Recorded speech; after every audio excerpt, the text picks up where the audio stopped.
right in front of the vineyard. And Lenz, can you explain about the vineyard and where you grew up? And so here, this spot. This particular spot you're referring to, where we're standing on at the moment, is basically where I grew up. This was my playground when I was a little boy, playing with my friends as a Boy Scout. Yes. But also, on the other hand, with my grandfather, because he was a very wise man. He knew that I'm the only son of my father. Yes. 4 sisters. Yes. And none of them was interested in wine from the very beginning. Yes. So he brought me in a very gentle way into the wine industry. Every other weekend he would knock the door and say, Lenz, would you like to come with me and to go to the vineyards? Yes. And I learned everything I know, or most what I know, from vineyards from my grandfather, because in his gentle way he would take me by his hand, and even at 6-7 years old he would explain me a vineyard. He would explain me the soil. He would dig up the soil for me and show me Mother Nature, the bugs, the worms and everything.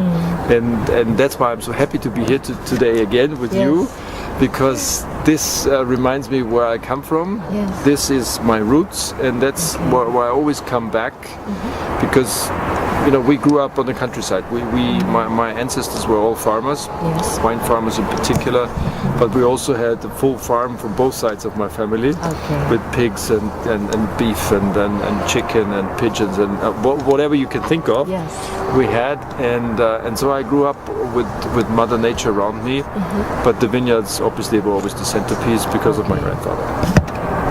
And your grandfather did some experiment of this trellis system in this area? Yes, that's why it started. That's because this was the soil we're standing here 70 years ago was owned by the government, and it was used for training troops here, and then he bought the land, and that's where he first experimented with his modern trellising system.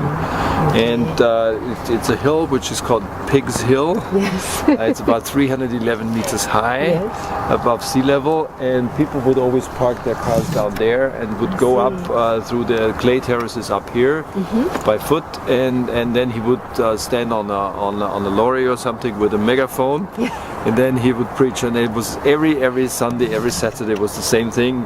Hundreds of people were always listening to him, and when I was a little boy, still ongoing process in order to convert people to more modern wine growing, and to convert them also to Grüne Veltliner, because through his nursery he was always very, very interested to get this idea across.